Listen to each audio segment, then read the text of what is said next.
ایک مرتبہ کا ذکر ہے کہ ایک خوبصورت عورت جنگل کے راستے سے گزر رہی تھی۔ وہ کسی کام کے لیے سفر پر نکلی تھی اور اپنی حفاظت کے لیے اللہ پر بھروسہ کیے ہوئے تھی۔ راستے میں ایک گڈریا چرواہا بھیڑ بکریاں چرا رہا تھا۔ اس نے اس عورت کو دیکھا اور اس کی خوبصورتی پر بری نظر ڈالنے لگا۔ گڈریا کی نیت خراب ہونے لگی اور شیطان نے اس کے دل میں وسوسے ڈالے۔ وہ اپنے دل کی کمزوری کا شکار ہو گیا اور سوچنے لگا کہ کس طرح اس عورت کو نقصان پہنچا کر اپنے گناہ کی خواہش پوری کرے۔ اس نے اس عورت کے قریب جانے کی کوشش کی، لیکن عورت نے اس کی نیت بھان پر لی اور خوفزدہ ہو کر اس سے دور ہونے کی کوشش کی۔ خوف اور مدد کی فریاد۔ جب گڈریا اس کے قریب آنے کی کوشش کر رہا تھا تو عورت نے اللہ سے دعا کی، یا اللہ، مجھے اس ظالم سے بچا لے، میرے پاس کوئی مددگار نہیں ہے سوائے تیرے۔ یہ دعا اس کے ایمان کی پختگی اور اللہ پر بھروسے کا اظہار تھی۔ وہ دوڑ کر ایک قریبی گاؤں پہنچی اور وہاں کے لوگوں کو اپنی داستان سنائی۔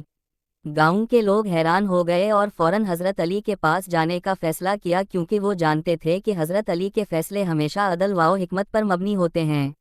حضرت علی کی عدالت۔ جب معاملہ حضرت علی کے پاس پہنچا تو آپ نے بڑی سنجیدگی اور غور و فکر کے ساتھ اسے سنا۔ حضرت علی نے دونوں فریقین کو اپنے سامنے بلایا اور ان سے تفصیلی سوالات شروع کیے۔ گڈریا سے سوالات۔ حضرت علی نے گڈریا سے پوچھا، تم نے اس عورت کے ساتھ کیا معاملہ کیا تمہارے دل میں کوئی غلط نیت تھی؟ گڈریا پہلے تو جھوٹ بولنے لگا اور کہنے لگا کہ وہ معصوم ہے اور اس نے کچھ بھی نہیں کیا، لیکن حضرت عین لام یہ اپنی حکمت اور علم کے ذریعے جانتے تھے کہ سچ کیا ہے۔ انہوں نے گڈریا کی باتوں سے اس کی جھوٹی کہانی کو بے نقاب کر دیا اور آخرکار گڈریا نے اعتراف کر لیا کہ اس کی نیت خراب تھی۔ عورت سے سوالات۔ پھر حضرت علی نے عورت سے تفصیل سے واقعے کی وضاحت کرنے کو کہا۔ عورت نے اپنی پوری روداد سنائی کہ کس طرح گڈریا نے اسے ڈرایا اور وہ کیسے اللہ کی مدد سے اس کی چنگل سے بچ نکلی۔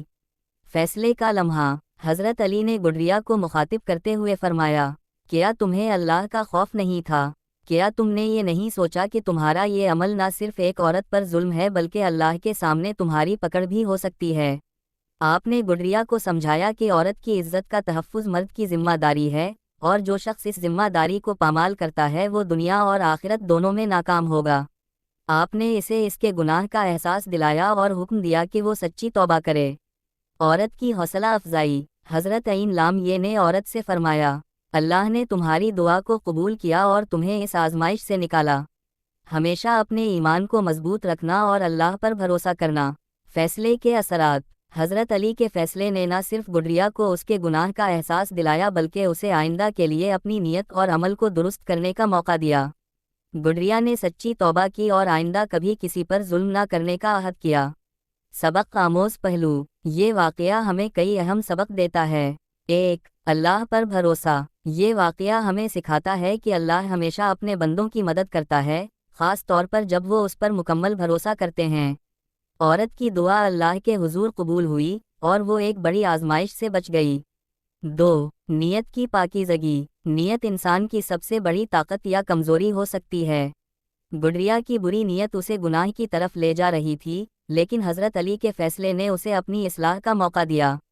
3. عورت کی عزت کا تحفظ۔ اسلام عورت کی عزت و وقار کو بہت اہمیت دیتا ہے۔ یہ واقعہ ظاہر کرتا ہے کہ عورت کی عزت کی پامالی کرنے والے کو نہ دنیا میں چین نصیب ہوگا اور نہ آخرت میں۔ 4. عدل اور حکمت۔ حضرت علی کے فیصلے سے ہمیں یہ سبق ملتا ہے کہ انصاف ہمیشہ حکمت کے ساتھ ہونا چاہیے۔ آپ نے گڈریا کو سزا دینے کے بجائے اس کی اصلاح کی اور اسے نیکی کے راستے پر ڈال دیا۔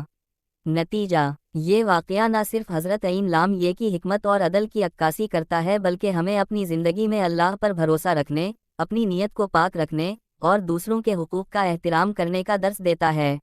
اللہ تعالی ہمیں اس واقعے سے سبق لینے کی توفیق عطا فرمائے۔ آمین۔